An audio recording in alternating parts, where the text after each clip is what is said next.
We're back on the best markets to invest in the United States. Specifically today, I'm here to talk about Memphis, Tennessee.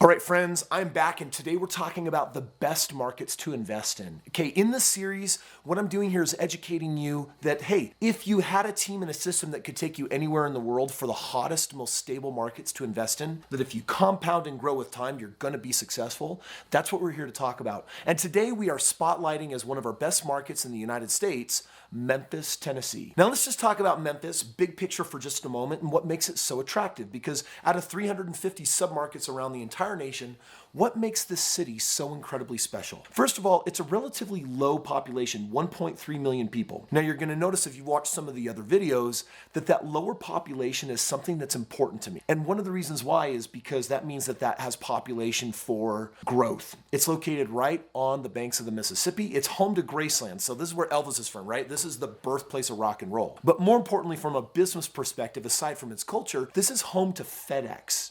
This is where they house, this is also the busiest air cargo location and airport transport in the world, and it's home to over 300 trucking companies. So if you take a look at that, this population is poised for growth. It's attractively ranked in its business class. And if you take a look over the next couple of decades as that growth comes in, that growth is always going to do what to the value of real estate? It's going to push it up.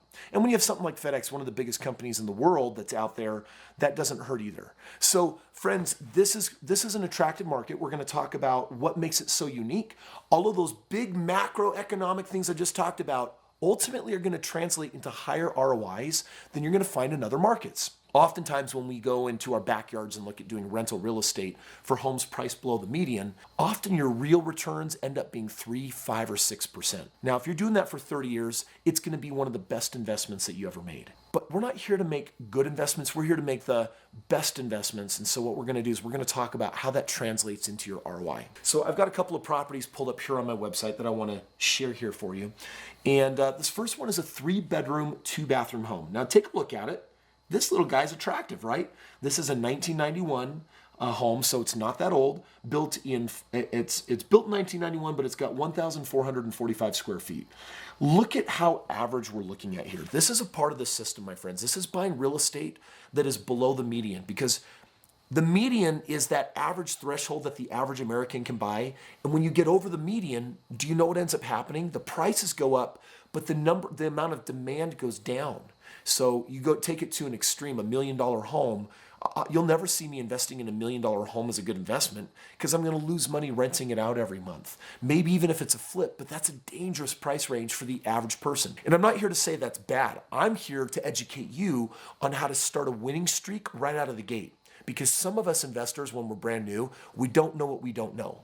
And that is the most dangerous information to us. That's where we're going to fall on our face and we're going to make mistakes. And when you're brand new, when you fall on your face on just one home, sometimes that means losing the family farm. It's not cool. So let's give you the best chance that you can of succeeding.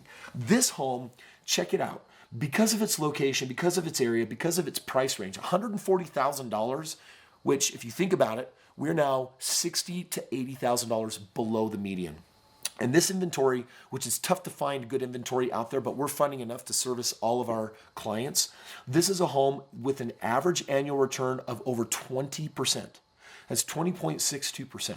Now, as a reminder, we do thousands of homes. And so we've got a very tight formula. We are very conservative in our projections. And I'm telling you, when you're making 20% on your money and you're compounding in that, that's more than just meaning you double your money in 5 years. Because in a few years, we want to harvest some of that growth and we want to put it into multiple properties. And all of a sudden, that's why Kris Krohn retired in 4.5 years. That's why I was able to do that, because I was able to, did I just refer to myself in the first person or third or whatever that's called? I did. I must be important or stupid. Anyway, so the point is that when you're buying real estate like that, that's below the median, and you allow it to compound at that 20% return, you're going to get taken care of. Let's look at, this is a little bonus information.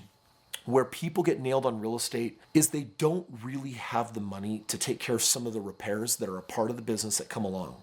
If you have a low cash on cash return of 3, 4, 5%, which is typical, then that means that something unexpected could happen on the property, a tenant moving out, big damage, something, And you may not have the money. You might have to come more money out of pocket. And that's when people really get strapped on real estate. Look at the cash on cash on this guy, 11.17%. That is more than healthy. That is beefy. This is a home run property. Okay, let's take a look at another one. Look at this little attractive guy. This is just right around 1,400 square feet, built in 1992 on 5364 Leaning Oak Drive. That oak tree doesn't look like it's leaning, but maybe it's touching the house. Anyway, this property we can get for $137,000. And what that equates to is our average annual return of 20.67%. And then you take a look at the average annual cash on cash, 11.3%. So what that means is you buy this property, you get a typical loan in our current lending market with its rates. And as you go out into the marketplace and rent that property out and collect on the average vacancies and no vacancies, that money at the end of the day is what's equating to that 11.3% after expenses. You're going to have repairs, property management, things like that. This is the money you make after that. This is a high cash flow market. So this is a property that's going to take really, really good care of you. Friends, I'm going to tell you right now, a little story. Years ago, I had a friend that was making a lot of money on doing these $1 million homes while the market was good. A couple years later, the market was not good, and he lost his shirt and lost all his properties. But because I deal in these single family homes, there's a lot of people like, Kris, when are you going to graduate to commercial? When are you going to graduate to the big dog stuff? Friends, getting smarter and wiser and more successful does not mean more expensive real estate. It can, but not necessarily. And I'll tell you right now that if I had a choice between owning $1 million property doing 10%, or if I had 10 $100,000 properties, each doing 10%, guess which one you would want to pick? The one where you're diversified. You do not put all your eggs in one basket. So friends, that's why I love these little guys. And besides, when you have your money growing like that, you get really taken care of. Now, one other thing I want to share, what do you do if you do not have money to buy something like this? Because a lot of these homes require 20% down payment. Here, that might be $25,000, $35,000. And if you check on the website, one of the things that you're going to notice is that I have a course called Partner Profits. This Partner Profit says, whoever told you that you needed to have the money was wrong. Friends, the real estate needs money. That doesn't mean your money. That we got to get out of this myopic head down thinking of I got to do it by myself. The wealth that I've been able to create in my life has always been by bringing resources and people and money together and allowing other people to participate. I'd rather make 50% of something than nothing of 100%. And you can do that with partnering. So make sure you click the link up here because you're going to see some of our sample deals. You're going to see the places where we're investing. But you're also I want you to clue in on that Partner Profits program because in that system, I can show you how to market and find people with the money, how you can share with them the deals. You put the two in there. It's like you're a matchmaker and you're the deal maker and you're putting that all together. And that means that all of a sudden you become 50% owner of 5364 Leaning Oak Drive, Memphis, Tennessee, with a 20% average annual return. That's 10% to you and 10% to your partner and friends. If you're no money even in on the deal, or you are the money in and you're making those kind of returns, you're kicking the trash out of anything else out there. There's probably a few other investments and things out there that are doing better, but I would ask you what their track record is. Oh my gosh, I'm crushing it this month in the stock market. I say, great, now average out what that really looks like over the last decade. Oh, I'm behind. Good, I'm glad you're having a good month, but can you sustain it? Real estate can when you do it the right way. But what about Bitcoin? Bitcoin, oh my gosh, what about Bitcoin? We're not doing it. Thanks for watching. If you want to see some of the other cities that I am recommending that you invest in and take a look at, then go ahead and check out the playlist so you can see more of that. And otherwise, we'll plan on seeing you next time here on Limitless Wealth TV.